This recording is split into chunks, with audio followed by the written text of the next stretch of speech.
Hi, I'm Aliyah Aziz and welcome to A News. Here are the headlines. U.S. tariffs are causing global concern, while some states have announced that they will not retaliate to Washington. Major Russian missiles attack sparks explosions in Kiev and Mykolaiv. Poland puts air defense on high alert. A dramatic standoff at Ottawa's Parliament Hill led to a man's arrest after he barricaded himself inside the East Block. U.S. tariffs imposed by President Trump are causing global concern, with some countries reacting strongly. More than 50 countries have contacted White House to start trade talks, Trump advisor says, while some states have announced that they will not retaliate to Washington. Experts warn these tariffs could lead to higher prices, economic instability, and a potential global recession. Israeli Prime Minister Benjamin Netanyahu is visiting Washington, D.C. to discuss U.S. tariffs with President Donald Trump. This visit could be the first effort by a foreign leader to negotiate a deal in person with Trump to remove tariffs. I can tell you that I am the first international leader that is meeting with Trump in regards to such an important issue to the Israeli economy. There is a long line of international leaders waiting to meet with Trump in regards to their economies. I think it shows the personal connection and the connection between our countries that is so essential in this time. In related discussions, British Prime Minister Keir Starmer and French President Emmanuel Macron affirmed their resolve to work together on tariff issues with Trump. Macron emphasised that a trade war is in no one's interest, stressing unity for the benefit of citizens and businesses.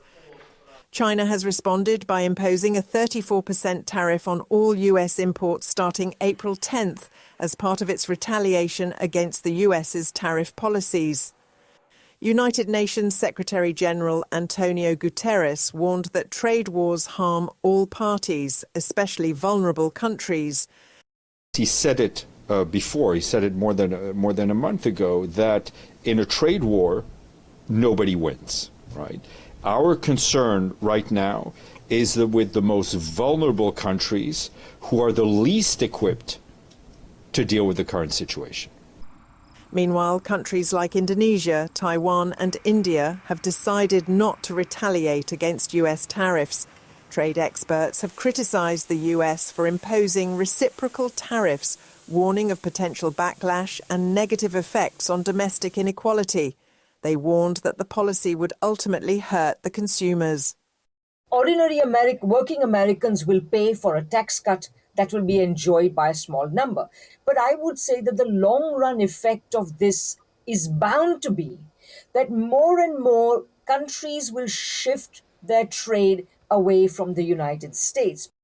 On Wednesday, US President Trump signed an executive order imposing a 10% minimum tariff on all imports, with higher rates for selected nations.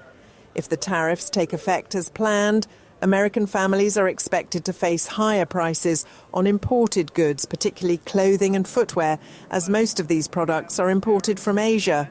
Companies like Walmart, Gap and Nike could see significant price increases. Markets worldwide saw a major downturn this week, with US stocks experiencing their worst performance since the 2020 pandemic. Analysts warn that Trump's tariffs could lead to a global recession, with losses in US stock markets reaching $5 trillion.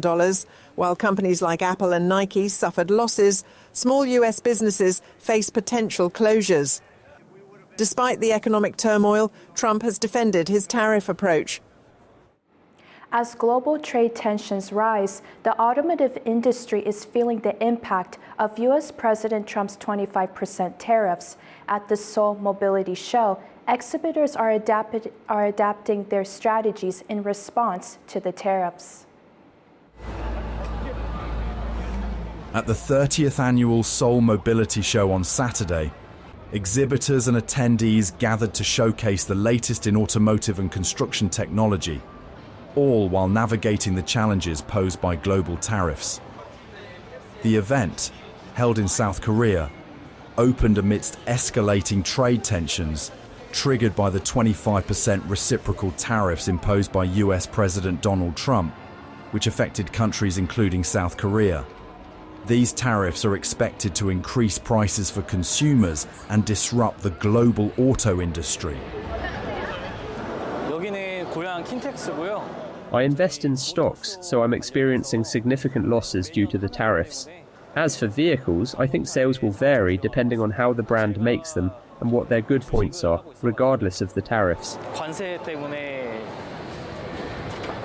In response to the 25% tariff on imported vehicles, Jaguar Land Rover has paused US shipments for April, citing the importance of the US market for its luxury brands.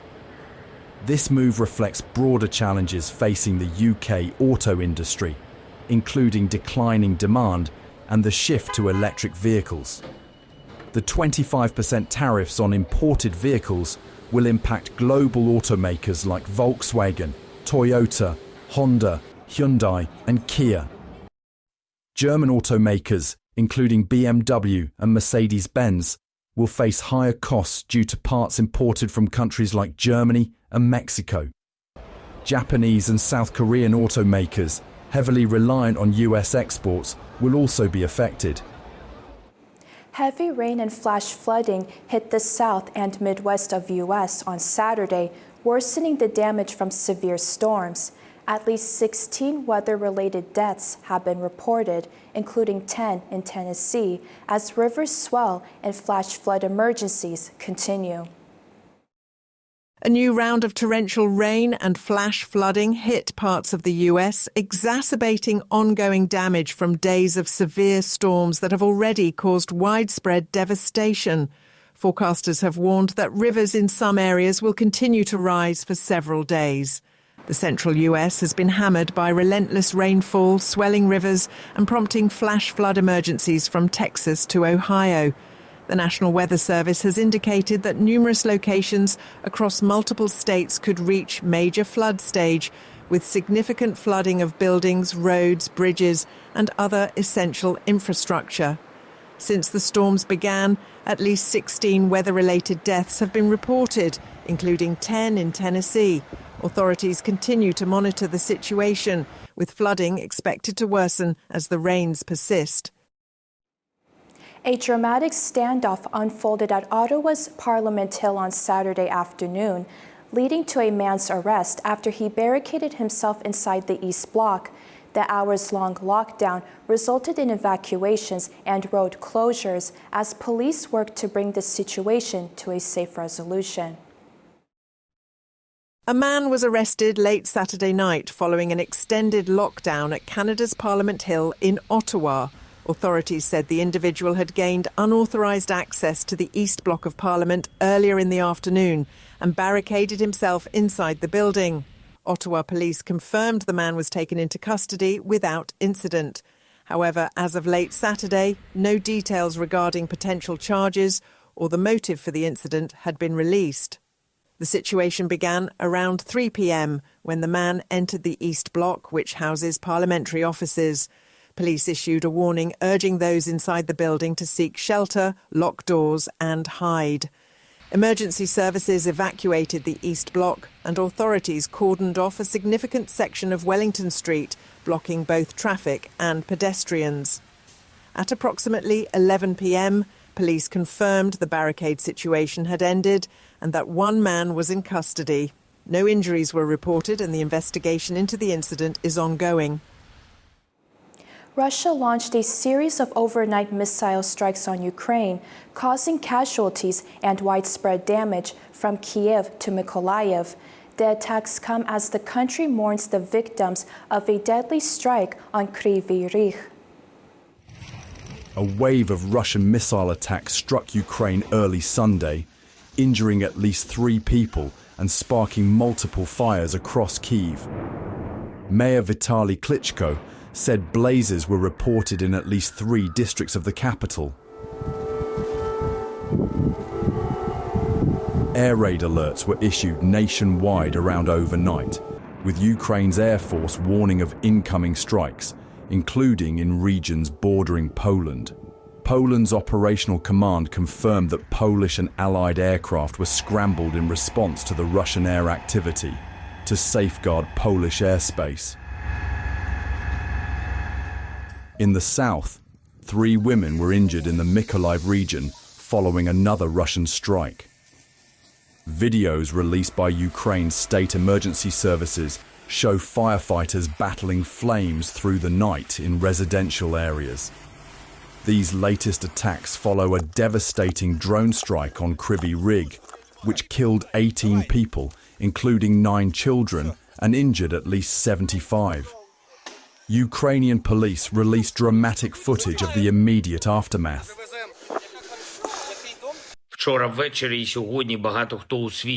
President Volodymyr Zelensky expressed gratitude to nations that condemn the strikes.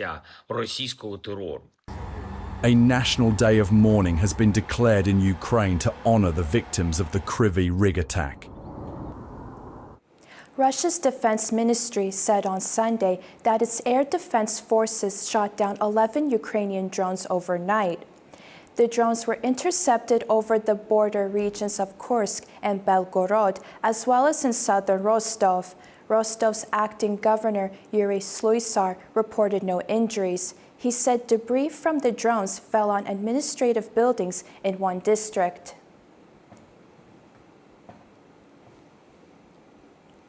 Civilians in Poland are getting hands-on military training amid growing concerns over regional security. A weekend drill brought people of all ages together under the Train with the Army program. In the port city of Gdynia, ordinary Polish citizens, men and women, put on uniforms and picked up rifles. It's part of the Ministry of Defence's Train with the Army program, now in its 6th round since launching in 2022.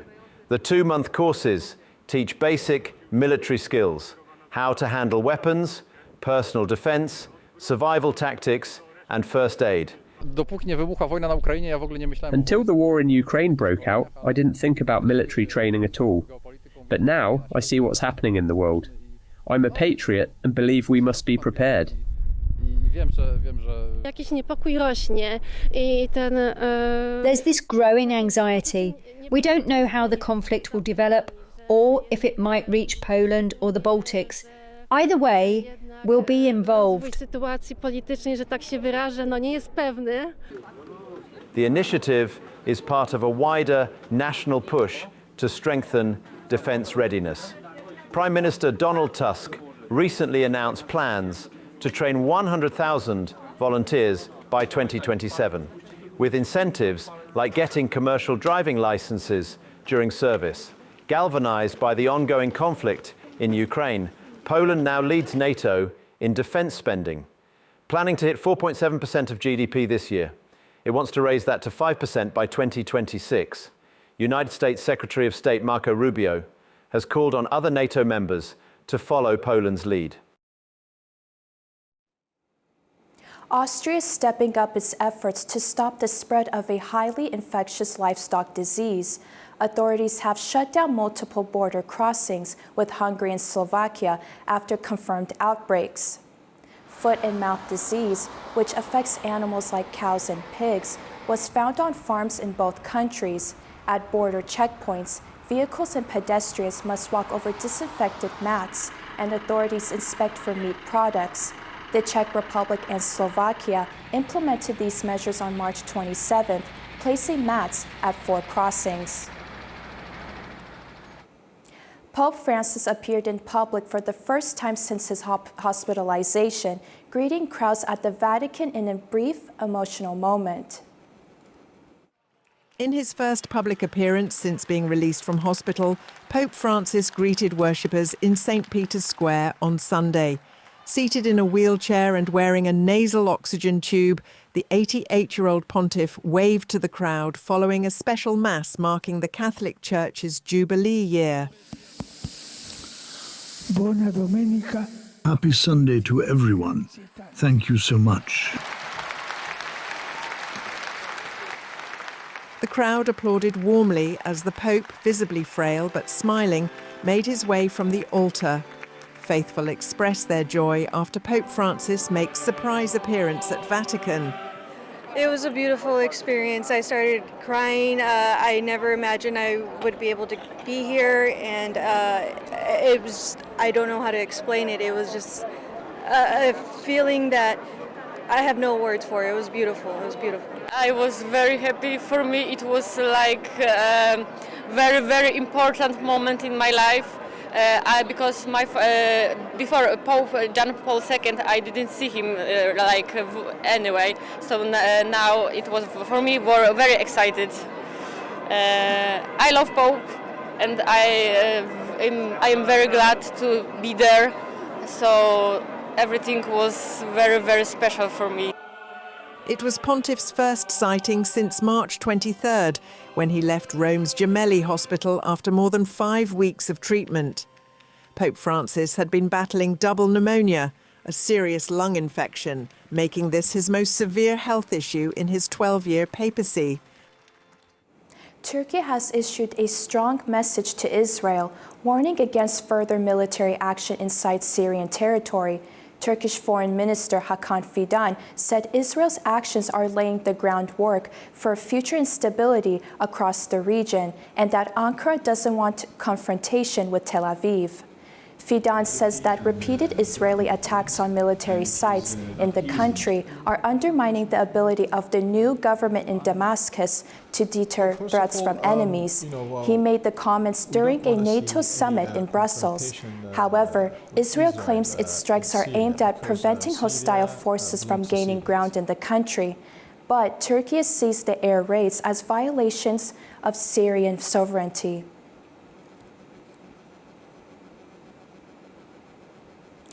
Our colleague Bakhtiar Hassanov discussed the interconnected geopolitical relations between Ankara and Tel Aviv with Melih Demirtaş, a researcher from Cappadocia University. Let's listen to their discussion.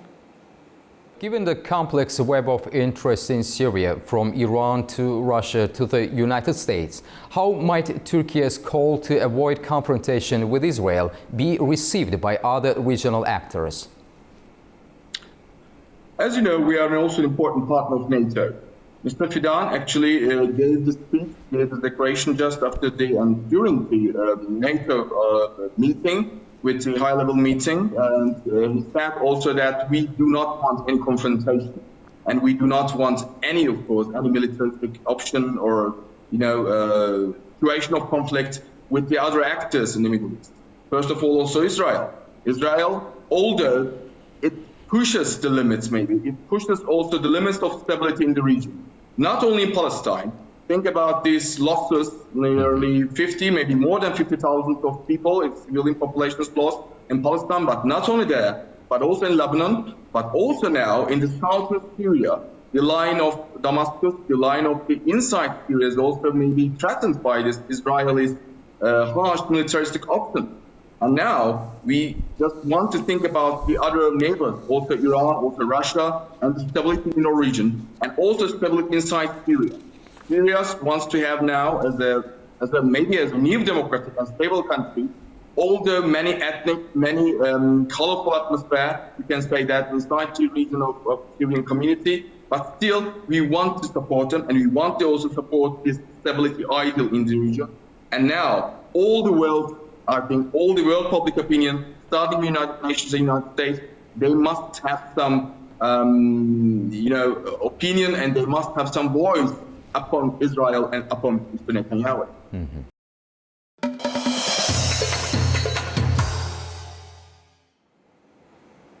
The Iranian rial hit a record low of 1,039,000 to the US dollar, losing over half its value since President Pezeshkian took office.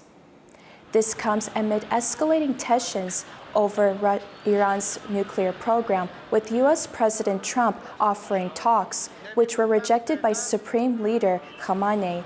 Sanctions, inflation at 40%, and the flight to hard currencies are further destabilizing Iran's economy. The rial has dropped from 55,000 to the dollar in 2018 as Trump's sanctions campaign continues to tighten.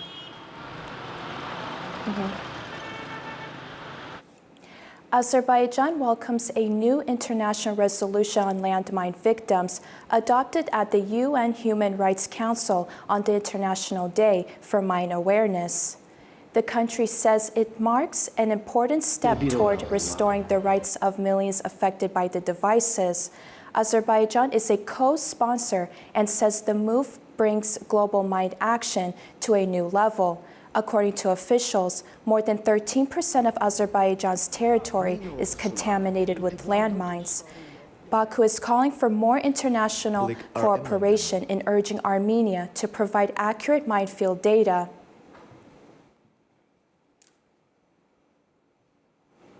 Our colleague Orhan Amashov discussed the politics of connectivity with Arek Kochenyan, president of the Research Center on Security Policy from Yerevan, Armenia, and from Baku, Azerbaijan, Vasif Husseinov, head of the department at the Center of Analysis of International Relations. Let's listen to their conversation.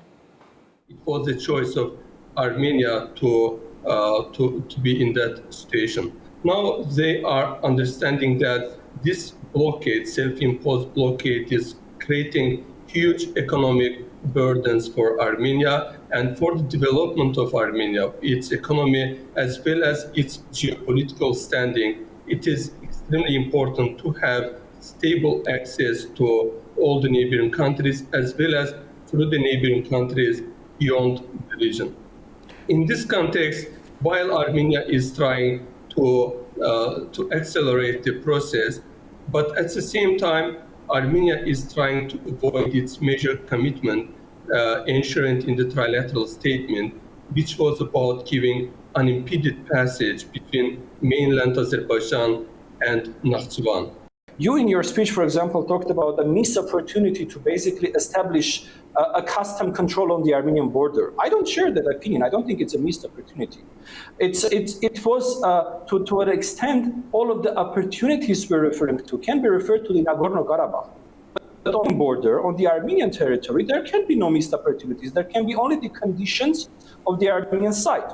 If someone doesn't like the Armenian conditions, he can just keep traveling through the territory of Armenia. He can travel through the territory of Iran. If that means continuation of the current logistics and of the current shut borders, so be it. Armenia survived it in 30 years. The 150th Assembly of the Interparliamentary Union is being held in Tashkent, Uzbekistan. It brings all IPU statutory bodies together, including the Governing Council and various committees. The general debate centers on parliamentary action for social development and justice, with resolutions on peace, international security, and sustainable development. The Assembly will conclude with an outcome document on the debate's theme.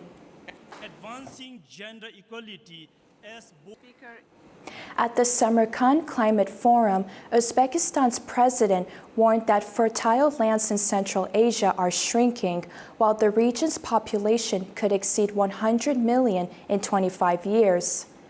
The forum discussed the challenges of rising temperatures, water and food shortages in the region.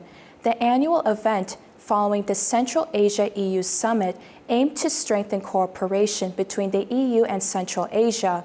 High-level officials, including the presidents of Central Asia and the EU, focused on projects to prevent the region from becoming a desert.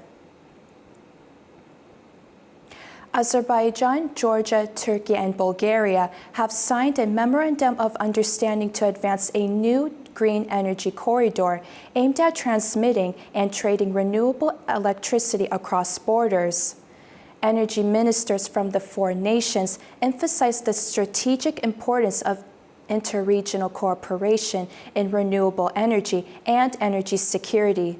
The corridor will leverage Azerbaijan's renewable energy potential and aims to support the region's integration into European energy transmission systems. Turkey says it's making significant strides in its transition to clean energy. New data from the Energy Ministry reveals a shift towards renewables in the country's energy mix. Power generation from renewable energy sources in the country reached nearly half of the total electricity production by the end of the first quarter of the year. Electricity generated from renewable energy sources in Turkey has reached nearly half of the country's total electricity production by the end of the first quarter of the year. That's according to data from the Energy Ministry, which shows that total electricity production in the first 3 months of the year hit 86.5 million megawatt-hours. Of that, 35 million megawatt-hours came from renewable sources such as solar, wind, geothermal, biomass, and hydroelectric plants, including both dam and river-based facilities. Turkey says it's continuing to prioritize domestic and clean energy sources as part of its broader efforts to combat climate change and reduce its current account deficit. The number of renewable energy plants has now reached more than 34,000.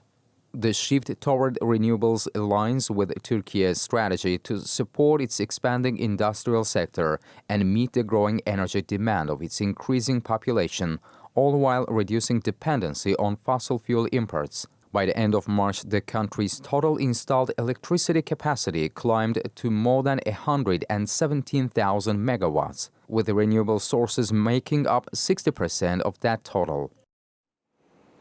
Well, that's all we have for now. Thank you for tuning in and keep watching A News.